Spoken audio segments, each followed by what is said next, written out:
Okay, can I get rid of that massive eyebrow hair that's sticking straight up in the air? Cool. There are two, and that'll do. It's better. Okay. Hi, welcome to Motorcycle Tours to Spain Top Tips. What we thought we'd do today was we'd have a discussion of all the things that have gone wrong over the last 3 years of touring, and did a little bit of a calculation. That is 360,000 miles we've collectively covered on tour this year. So we're going to have a little discussion of what went wrong, and is there any way of preventing them from going wrong again? Oh, no, no.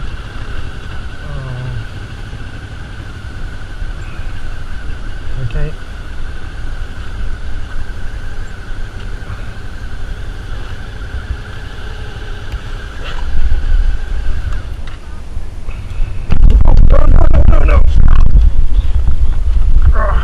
Now, I'm not here on my own today. We've got Natalie from Motorcycle Tours to Spain, and we've got Andy.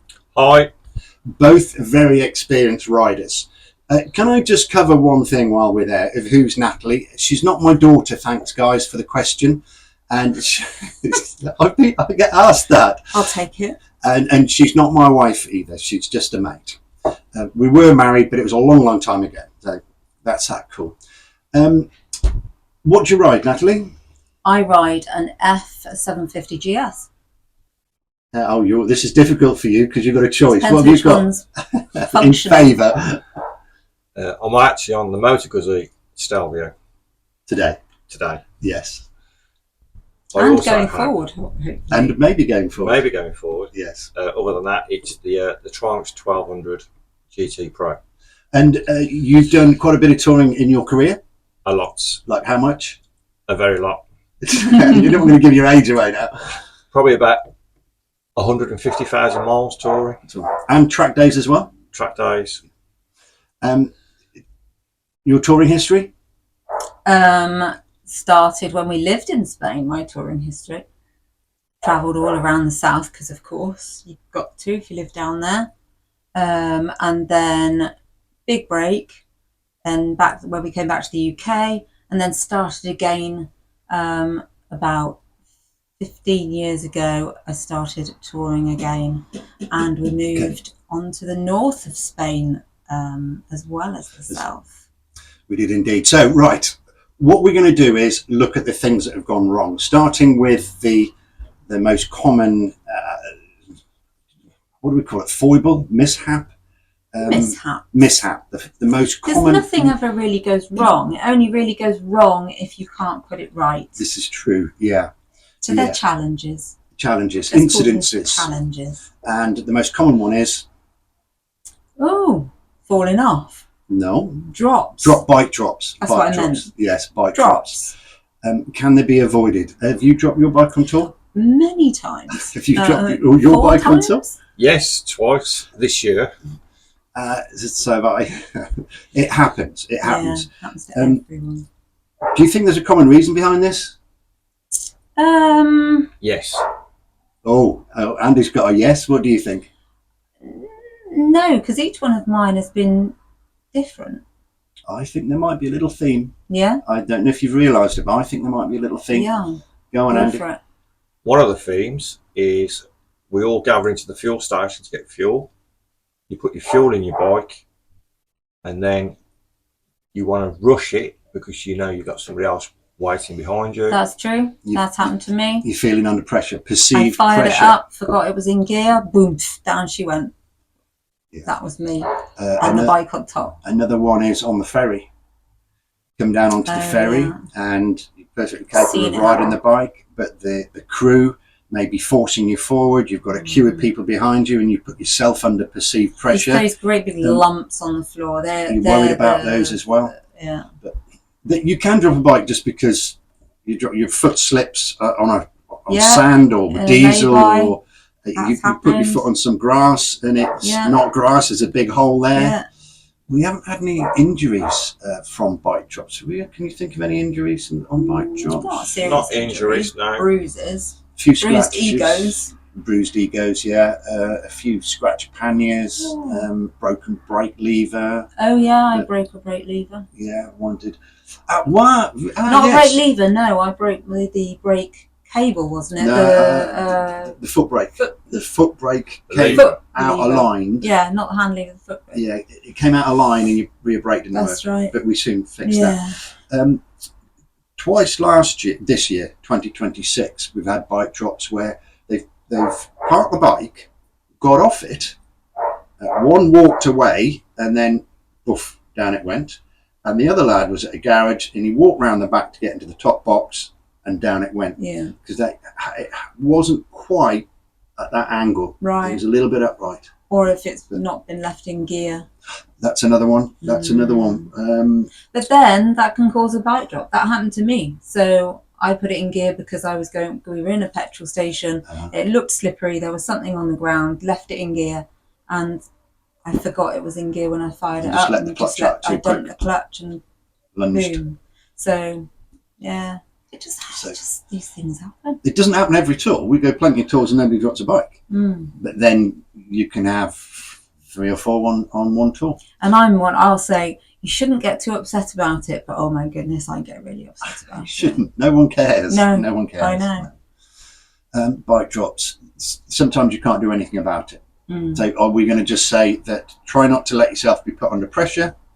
That's a big one. That is hard to do, but just don't rush. Don't rush it. Try not to care what's behind you, wanting to push you along. I'll go with that. Yeah. And other times it's soft just ground. going to happen. It's just going to happen. Careful on soft ground. Yeah. Okay. A big one. Sorry. It's okay. And this has happened to me and to 2 people I know of on the tours. Coming in too quickly into lay-by. Oh. So coming in soft too hot. Gravel. It's a little bit slippery. Just putting your foot down, slide down, because none of us can hold up a 200 kilo bike. That's a good point. Do you know? Because one of the points I made is if the bike is going to go over, fuel station, whatever, gravel, whatever, get yourself out of the way. It's not worth injuring yourself trying to save the bike. It's 250 kilos, 200 kilos. You could put your back It's an inbuilt reaction, though, isn't it, to keep the bike up? To try, yeah. But yeah, twice I've tried to keep it up, and twice I've been pinned on top with the bike on top of my leg. Just let it go. You're absolutely right. Yeah. Try and change. I need to try and do that. Most of the bikes that we have on tour, not all by a long way, but most of them are adventure bikes with panniers, hard or soft luggage. This is it. It's not a 200 kilo bike. It's a 200 kilo bike plus luggage. Yeah, not quite where I was going, but a lot of them have got sidebars and protectors. So what's going to happen? What's the worst going to happen if you drop your bike? Are you going to scratch something? A little scratch. I think I scratched a barrier, a bar. Let it scratch it. It's not, if you injure yourself and you cannot continue the tour, it's not worth it. Bust an ankle or something. Yep. Cool, this has escalated, hasn't it? Yeah. I agree, absolutely. Just let it go. Yeah. It's going to be a scratch bike, that's fixable. Let it go. Sorry. Okay, we're back. Breaking news. A little break for refreshments. What have either of you made any errors aboard the ferry at all? No. You haven't? No. Have you at all, Andy? Yes. You have. Damn. Do you want to reconsider? Yes. Tell me about that, please. What was that? We're not talking about going to the wrong room. No. We're not. No. We're not. No, No. not going into some stranger's room. No, we're not. Or walking around in your boxer shorts because you locked yourself out. No, we're not talking about that. Okay. We're not talking about that. Okay. Phones, mobile phones. Yes. We both got mega bills, didn't we? We have. Separate occasions. Yes. Because? I was just waiting for Andy to answer. Because? I forgot to put it on airplane mode. How much was the bill? £48. I too didn't have, well, it wasn't because I forgot to put it on airplane mode. I think I must have put it onto mobile data too soon. We weren't quite right into the port, so now you're talking about arriving in Spain. Spain, we weren't quite docked. Now whether I took the call a little bit before the harbour, I don't know, but top tip, wait until you've docked. And how much Try was your not bill? to rush it What too was much. it? And that was receiving a call. That wasn't me Yeah. making a call. That was my son calling me. And yeah, my bill that month was 45 quid. 45 quid. So that's easy fix. Yeah. Put it on aeroplane mode the minute and you're on do board. not take it off aeroplane mode until you're tied up. Sure. You're tied up. I wait until It's not just a phone call, because mine did an update. Oh, and it needed the data to do the It update. used the data to do an update. Oh my god. So my phone, if it updates, it always does it at like midnight or whatever it is. Yeah. And it did an update and all the apps and all the rest of it. Oh, So that's what that was low. for. Yeah. Oh my god. So top tip. So yeah, airplane mode. Airplane mode. Cheers. Okay, so what's next? What else have we? Incidences, mishap occurrences. Have you ever needed to get any parts for your bike while on tour? Only consumable parts. Only like what consumable parts? I did have to buy some oil. You had to buy some oil. Easy to get, by the way. So Yeah, don't have to worry oil. about taking. It's Spain, Portugal. It's not a third world country. So if you need a top of oil, we can find it. Everyone. A tyre. A tyre. Yes. Have you needed a tyre on tour? No. I have. Now, we should know better. Wouldn't you agree? We Yes. should know better than go on a tour that we know is 3,000 miles without a tyre capable of doing it. However, in both cases, there were mitigating circumstances which I'd like to put to the jury. Okay. Can I go first? Go on then. It was a rear tyre on mine, and it was a new brand I'd not tried before. I had Avon Trail Riders fitted, and I looked at them before I went, and they should easily have been capable of 4,000 miles. They weren't. So in Potes, we're in northern Spain, I saw that they were going to be out. So I made a phone call forward to Raul in Potes. There's a video about him somewhere we've done. He got a tyre in for me, and he had it done the next evening. No bother at all. What are your mitigating circumstances? Similar really, because the Triumph had Metzlers on it, which I don't normally use and I've never used in the past. And both the shoulders on the front tyre went. It's the first time I've seen a front tyre worn out from the sides. Yes, but it all, honestly, It was is those donuts you were doing in the car park. some of it is down to, I think a lot of people don't understand. So we do a lot of mountain roads, passes, this, that, and all the rest of it, right? And the roads are very aggressive, very coarse. So if you're Which is a doing good thing. quite a good, Grip. yeah, It is. the grip, Excellent. the Right grip on. is phenomenal. Yeah. But if you're doing a lot of corners, up, down, this, that, and all the rest of it, side to side, you're going to wear the tyres out quicker. You are. Yeah. And because you've got a load of luggage on.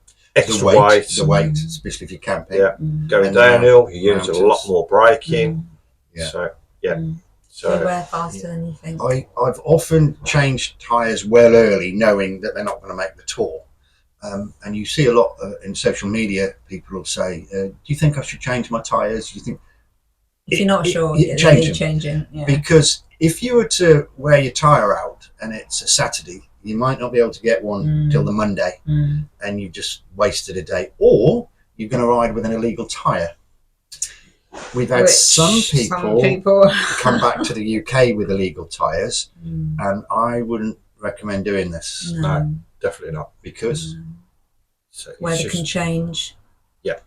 All Yeah. the same reasons as you don't ride with an illegal tyre in the but UK. there's something else as well. If you Okay. were to have an accident, maybe it's not Yes. your fault.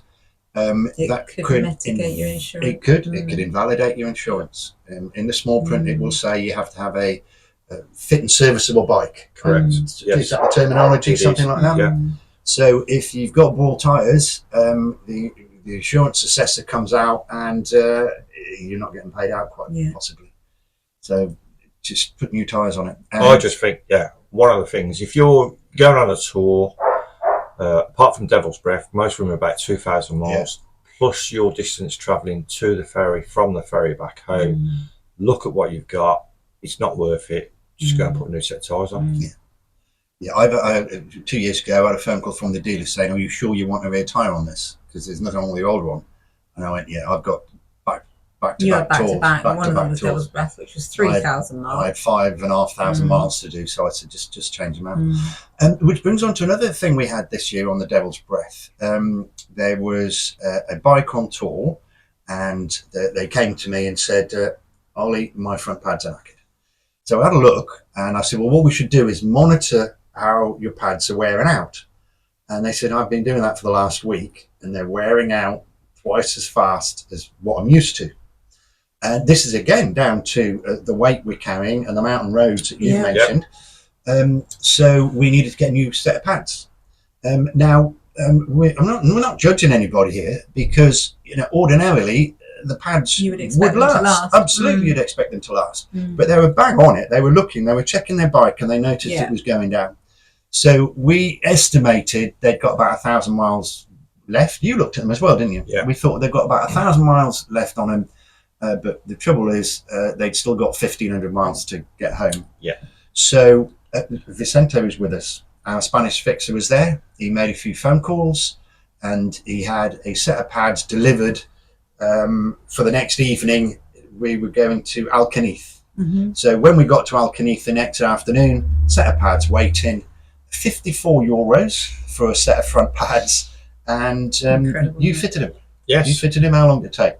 Not long, 15 minutes. 20 minutes. Job done again. But if that had happened on a Saturday, I suppose it would have been more awkward. It would have been a bit more awkward. Maybe you had to have ordered them for 2 or 3 days ahead. But that was... Yeah, that's one thing to remember, actually, that Spain doesn't function in the same way on a Sunday that it does in the UK. No. So it's still a special day. And the other real thing is that if you know you're going on a 2,500, 3,500 mile tour, you need to make sure your tyres, your brakes, your chain, the bike needs to be in tour ready, top condition. It's in our terms and conditions. It's in our advice as well. Yeah. We had another one. We're talking about, don't forget, the idea of this video is we're going through things that haven't quite gone according to plan on tour, and we're trying to see if there's any way of mitigating that happening on the next tour. That's all we're doing here. Or for you on your personal tour. Yeah, of course. Yeah. Good information. It's not criticism. No. Happens. How about, we were in Alpujarras. We were in the mountains. This was on the Devil's Tour. In Granada. Below Granada.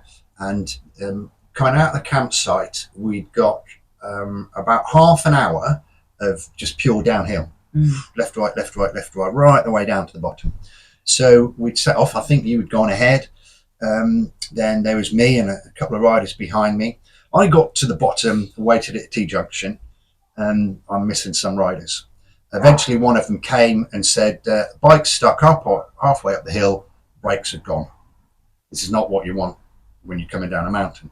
I went round and went back up, and they were stood next to the bike. They got it safe at the side of the road and saying, the brakes are squidgy. I think I've lost my fluid. The brakes are just soft. By the time they'd stopped the bike and me getting back to them was about 15 minutes. Time for the bike to cool down. And what had happened was they'd come down a mountain, back brake heavy. So the back brake was on, I'm guessing, more than it should have been, because they'd cooked the brakes and they got brake fade. Now, this happens a lot in trucks. If you're using your brake too much, they heat up. The hotter they get, the less friction there is, so the less effective they are. So the more you push the brake, so the harder you push, the hotter they get, the less friction, until they're not working at all, whether it's front or back.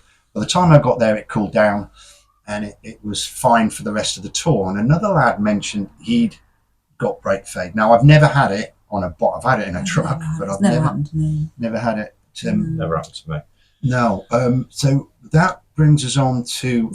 well, I would say in that situation, then the point is try and use engine braking a bit more. Engine braking, which is why often at the top of big hills, it'll say for the truckers, select low gear now, not just the trucks, but the big vans as well, so they can use their engine braking. Engine braking on a bike is phenomenal. Downhill can be, yeah. What about brake fluid? yes, one of the other points is if you're going on tour or if you do tours regular, personally, I change the brake fluid every year because brake fluid degrades with heat, cold, hot. It goes through its cycles. It degrades, and we spoke about this when I used to do track days and that. A couple of track days, change the whole lot because they get that hot, and it's no different if you're on tour. You're getting the brakes hot, cold, and you can actually look at the colour of the fluid, and you can see Is it brake degrading. fluid not in your basic service? Is it just on the full service brake fluid change, or do they not change brake fluid at all? They do. They do, but it could be every 2 or 3 years, couldn't it? It should be on an annual service. It should be. It should be on the basic, yeah, on annual, as well as the I full. thought it was 2 or 3. It depends on how many miles you do. Because I mean, if you're doing, a lot of bikes now, it's 12,000 miles for an annual service, a big service. Yeah. That's when the brake fluid's normally changed. But if you've done 6,500, 7,000, Just change it. and you're going to go on tour, change it. Yeah, for the price of the oil, it's The fluid. the fluid. Yeah. That's the word. Even if you're going to put it into a dealer, if you put it into a dealer and say, look, because a lot of modern bikes have got ABS, so when the dealers do it, they have to flush out the whole ABS system and do the lot. It's not even £100. Yeah, I mean, it's your life, isn't it? Yeah. Well, the two things you need to work on a bike are your tyres and your brakes, aren't they? They're the top two. Oh, they're my list. And your throttle's pretty. No, your throttle is not top of the list, Natalie. It's not. Just for me. Okay. What else have we got? Oh no, hang on. What are we talking about? Does this link in with maintenance and parts? Chain maintenance. Yeah. Yes. Yeah, chains. We've had a couple of occasions where we've had to tighten a chain up on tour. Yep. And it's not a big deal. It really isn't. No. You know, if you've got a centre stand, it's a damn sight easier. Side stand, not so much. But I do carry a little side jack type thing. So if your bike's got a side stand, we can prop it up with this little bar I've got and tighten the chain up for you, providing that what? You have the correct spanner with you. You need to spanner the socket to undo the rear hub your bike. Because the manufacturer's toolkit doesn't include Mine didn't have one. Yours didn't have one. Mine didn't have one. No. No. A couple of years back, I was coming over at the Picos down into Potes, and I overtook a Motorini, and he followed me all the way to the petrol station to flag me down to ask me if I'd got tools because his chain kept coming off. So we took him to a hotel in Infantado. We were staying at Infantado that time, and he borrowed my tools to sort him out. That is the thing, though. I mean, very often you can borrow something from somebody. Yeah. The situation you're in, but they are. Why are they all so different sizes? Yeah, well, the other thing as well with it, if you've recently had chain sprockets put on, good call. Yes. One of the things I would suggest is if you're going to have chain sprockets on before you go on tour, have them done a few weeks before, do some miles, a couple of hundred miles. The chain will stretch out. its first bit in the first couple of weeks. So if you go on tour and it's brand new, just been fitted, I can guarantee within 200-300 miles you're going to need to adjust Happened it. on my So bike, do it here. You say do it here. Do a couple hundred miles if you've got here. the time, Yeah. if you've got the time, Tighten it before you go. tighten before you go. But then you see, I carry a variety of tools, and I've got breaker bars and stuff. But I cannot carry sockets and Allen keys Every single bike. So, if you don't have to carry everything else as long as you've got the tool to do it. Even if you're not comfortable adjusting a chain, somebody somewhere, whether you're on tour with us or your own or whatever, somebody will know how to do it, providing you've got the tool to undo that rear wheel. True. Yeah. Right. My stomach's rumbling. It is. I can hear it. It's because you didn't have your toast. Should we talk about keyless ignitions? Oh, they're never a problem, are they? Of course they are. Are they? Have you ever had a problem with your keyless ignition, Natalie? You're trying to think now. No, I don't think so. Have I? You've never been broken down at the side of a mountain, say Covadonga, because your bike won't start. Oh God, I forgot about that. Yes. Oh yes. What about that? So I was coming out of Covadonga and we were sitting in traffic and because there were coaches, it's mega busy for some reason. Yeah. And when it's mega busy like that, and you're in a very hot country, I tend to turn the engine off. I worry about it overheating, so I turned it off on the switch. Now that's how I always turn it off, unless I'm at a petrol station, obviously, and then I use the middle button, but just use the kill switch. And then it wouldn't start. It wouldn't even turn over. I was pressing the button, nothing. Boom, it started. That's weird. Okay, carry on a bit. Same thing happened again, but this time it didn't start. So I had to coast down into the lay-by. You'd all gone ahead, I think. And so I just WhatsApped everyone. This is another top tip. Set up a WhatsApp group before you go. Make sure you're all in contact so that if anything goes wrong, you don't all have to stop for absolutely no reason if they're just putting a jacket on. It does give you that option to say, come back, I'm stranded, which is what I did. And we took I think we took the key out of my tank bag and got it a bit closer, and then it fired up, I seem to remember. Yeah. So we figured that it was probably a flat battery in the key fob. In the key fob. So just to remind us, how old and what make is your bike again? So it's a 23 plate, so 23. It's fairly new. Yeah. And the fob is from new. It's done BMW. Now 10,000 miles. So BMW, it was 4,000 23 plate, and we figured the battery was going down in your dead, key fob. and so that the signal wasn't strong enough. Yeah. Okay. So I moved it to the front of the tank bag and it worked, but then I did that again and it didn't work. So what we ended up doing was just stopping at a petrol station in Pottes, actually. In Pottes. And got a new battery for it and fitted that, and Bob's your uncle, off we went. Off I went. Yes, off we went. We got back to the campsite and it was all working well, and then it wouldn't work again. So it's not happened since. No, but can't you remember? We had a tech guy, James, our tech guy, came along, and because we in the WhatsApp group, I said, don't worry, we fixed the bike. It was a flat battery because we thought we had fixed it. Now it wasn't working again. And James, the tech guy, came up and I can't remember what it was. There was something in between. He said there's something blocking the signal. You borrowed my booster pack. Oh, the power pack. That was it. Yeah. It was the power pack blocking the signal. In the same way as when you've got a router in your house, you've got to be careful not to have a microwave in between, so because you won't get the same signal. Yeah. So the power pack that you use to charge your phone and talk to it at night was between your ignition button and your remote key. And that was blocking the signal. So James took the power pack out and boom, started every time. Yeah, that's right. And you hadn't borrowed the power pack until that day. That was the first time you'd had that in there. Correct. But he didn't know that.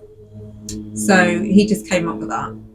Who didn't know what? James didn't know that was it. That was the only change. No. He just came up with that. Figured it. Yes. But there is a tip on this as well. Go on. I think I know where you're going. So if you've got keyless ignition, I would recommend you carry a spare battery in your wallet or purse. I will now. Absolutely. For the sake it's like a lot of these things, though. It's not until it happens to you that you go, oh, which is the point of this video, because you don't think of these things and you think, oh, that's not what happened to me. Well, it's a new battery. I thought it's a new fob. And as it turns out, it probably wasn't the battery anyway, but it could have been.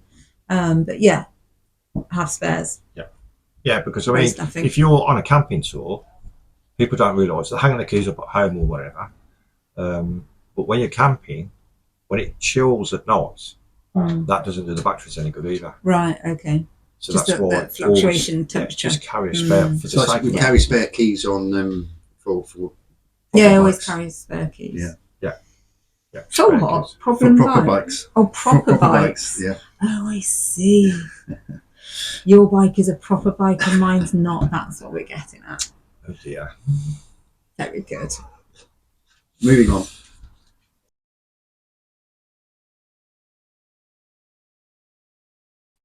Right, where did we get to? Because the continuity is going to be all wrong. I think was that how that was? Yeah, it is. It's let's have this bit. Let's have that bit. So what was next? So we were going to talk about the weather.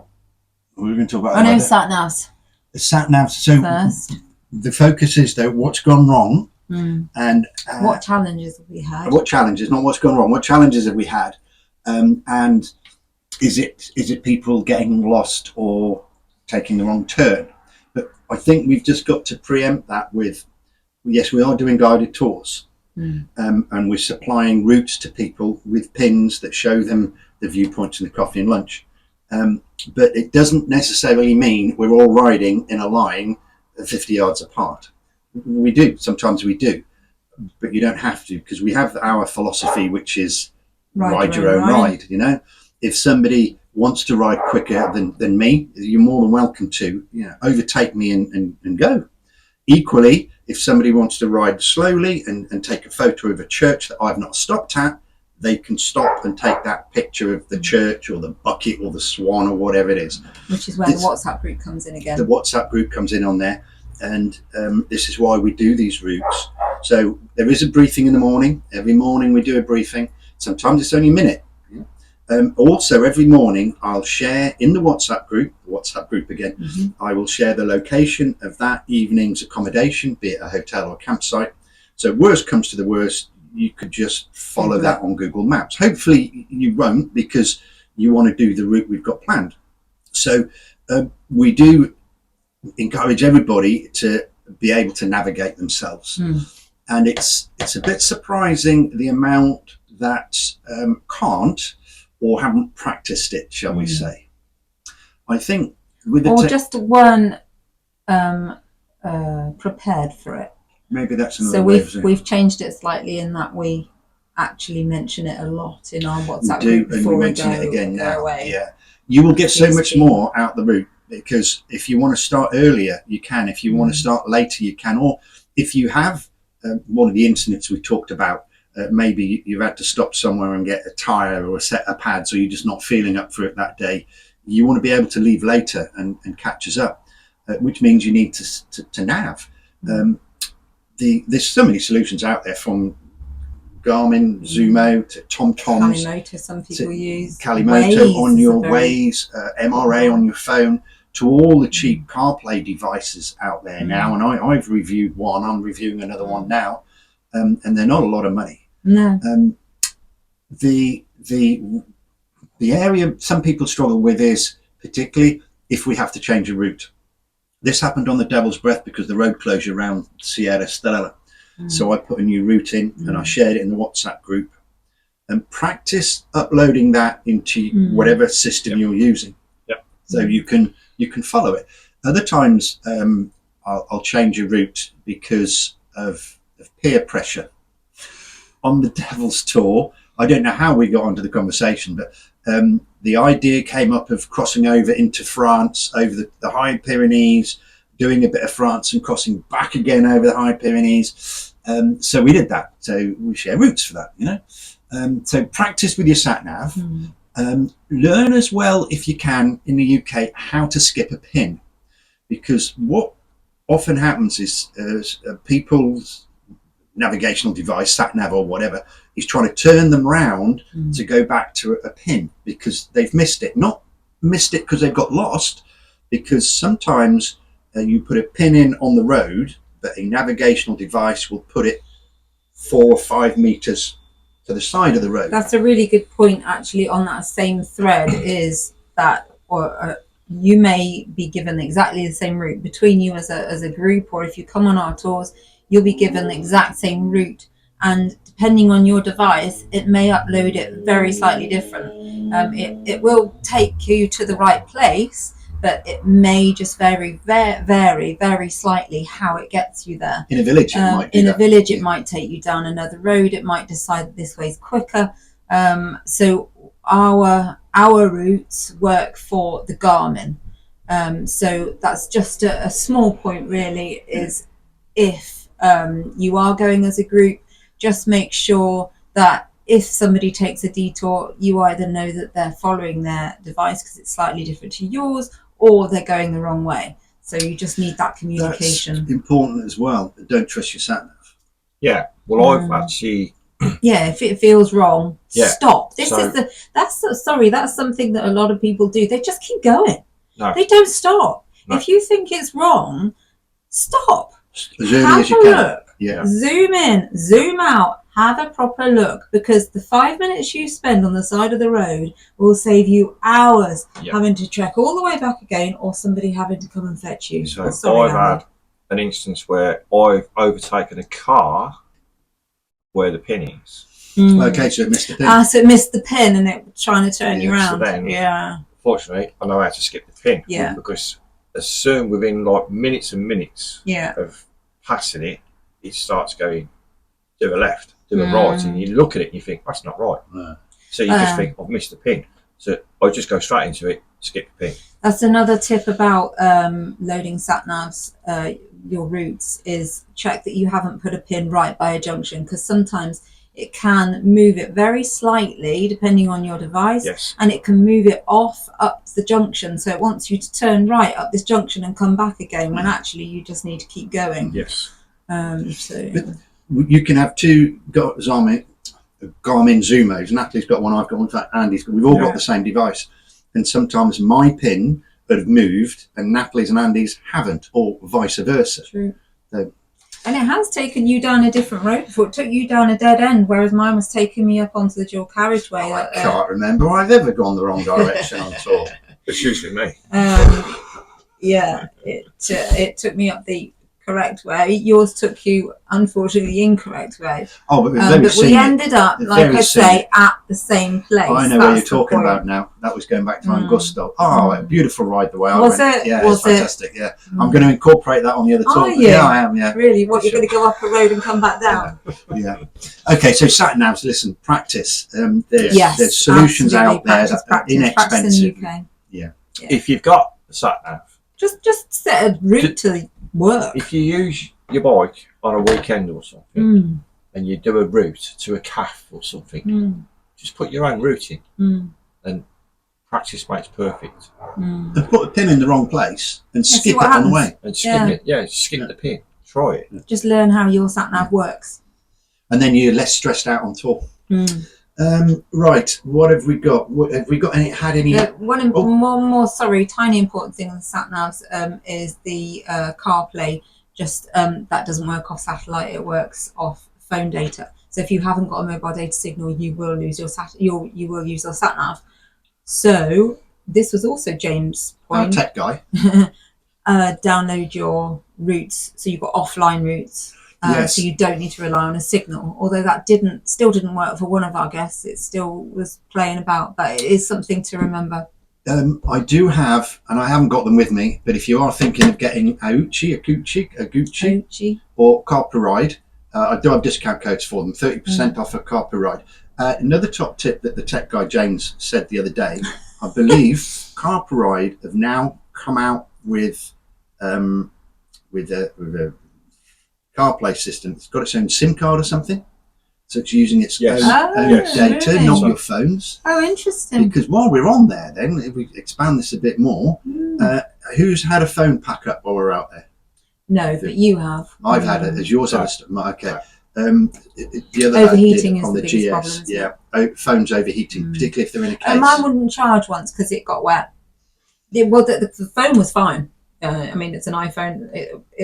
But it got into run down and got into where the cable goes in, and it wasn't. Wasn't happy. We were very, very wet. Yes. So that brings us on to weather. Have we had any bad things? Not bad things. What are we calling them? Challenges. That's what we're talking about. The biggest challenge I can remember with fog was coming down out of Laura. Down into the Laurel Valley from Spain into France. Every single time, without fail, you come over the Picatois Mirador and to the Laurel, Puerto de Laurel Mirador, and you go down, and then there's a lot of cows down there. A lot of cows just on the side of the road. Horses on the side of the road. Do you know the colour of the cows? White, fog coloured, same colour. Fog coloured cows. That's just what you want. Yeah. So that's always in fog, always in cloud, in our experience. And as you're coming down and you're getting deeper and deeper into it gets very, very thick. same rules as in the UK. Don't follow too close. Blah blah blah. But the point I was going to make was Ollie and we both did actually, because I'm not used to wearing glasses. I was wearing glasses. Now my visor fogged up or got water all over it from the mist. So I flicked my visor up. Big mistake, because then what happened, and what also happened to Ollie, was our glasses did the same thing. Now, once your glasses are covered in water, there's not really a lot you can do apart from stop. Yeah. So, top tip, try your best not to flick your visor up. Try to just wipe it. Try to manage, because if you wear glasses, once they've got wet, you're stuck. I think I've caught it every time, but if we're on tour and I notice there's low cloud somewhere, I'll generally stop the group. And when we have a coffee with them, and I'll say, right, it looks like we're going through some fog or low cloud. No rush. Just ride your own. We will wait for you at the bottom. When we get out of the cloud of the fog, we'll wait for you. We're not going to go without you. Don't worry about trying to keep up if the visibility's low. It's not. We're not talking about like too many times, but the worst place is Laura. Yeah. The other one we had it this year was Gredos. Gredos was pig soup up there. But I mean, we're going high. One of my favourite quotes is Snowdon's 2,500 feet. You're sick of hearing this. Ben Nevis is 3.5. With Ben Nevis and Snowdon on top, we ride that high regularly in Spain and higher. You know, the deer statue is over 6,000 feet, it is. And that's not particularly high. So it doesn't happen all the time. Water when it rains. Oh, it rains. Just be aware in Spain that it rains very hard when it rains, and it will nearly always turn the road into a river on a mountain road when it chucks down. But we haven't had any. It happened to me once in the Pyrenees. We were going to a hotel, and you were in the campsite down the bottom, and I was going up to the hotel, and he was already there with his beer. Worse than rain for me is the hail. That hurts. We've had some bad hail.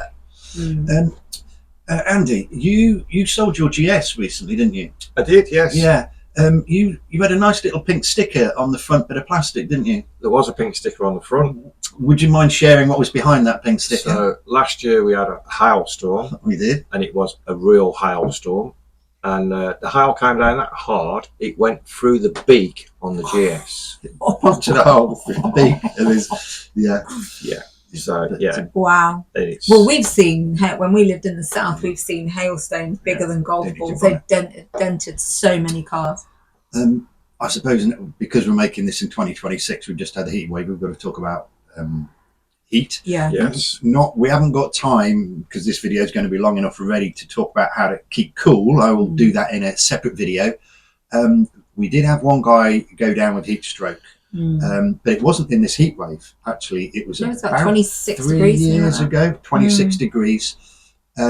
We stopped at a viewpoint. I think you might have noticed first. Yes, it was in 2024. It was 24. It was. Yeah, he's unsteady on his feet, and the problem was he didn't have a vented jacket on. It didn't even have zips to open up. Secondly, he had an high-vis airbag on, and he had a rucksack on. So we'd got absolutely no airflow going through him at all, and he just got to him. So we got him under the shade. It cooled him down. Lots of water. My favourite diorite, and I don't know, 25 minutes. I think you carried his backpack, didn't you? Yeah, we took. Yeah. I carried his backpack.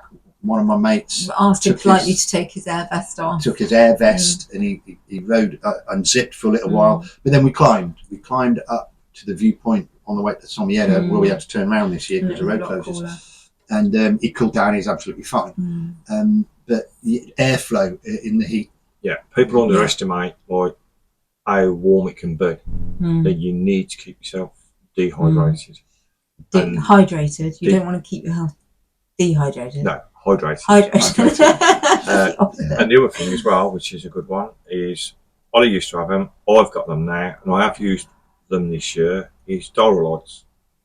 Yeah. They are as very mentioned, good. they are very, very good. Very good. Salts, minerals, all Yeah. the things that you lose that make you feel ill. Yeah, keep topped up with those. Yeah. For sure. Mm. On being ill in Spain, luckily it's rare, but I think it's only happened once where that I someone's can got. remember. We've had a few But it has people happened. skip a Yeah, a little bit. or dodgy. take a rest day that they Yeah, like to just ride tired. because they're Actually ill, Ill. it's only happened once. Yeah. But the point is, it can happen. it can And anybody. it can happen to Yeah. you. We know the guy. He's ridden with us before, Yeah. and he's normally the life and soul of the party, We missed him. and cheery, and Yeah. such a lovely fella. We lost him, We didn't knew we? straight He was away. We not got there. off the ferry, and he wasn't right. He Yeah. just and went downhill. Mm. So the first thing we did was you took him to a pharmacy. Yeah. We went to La Farmacia Yeah. and explained what had happened or how he was feeling, and they gave us the stuff that sort of replaces the lost stuff in your guts. What's it called? Probiotics. Yeah. Probiotics, and the similar to the diurolite and Electrolytes, yeah. paracetamol, because he had awful cramps. That was Yeah. one of the biggest things, Yeah. the cramps he was having. Now, at that point, we didn't know whether it was food poisoning, which we didn't think it was because the symptoms weren't quite right, or whether he just picked up a bug. Yeah. So And basically, the pharmacist said, if it doesn't get better, obviously, you need to see a doctor. So he rode the next day. Mm.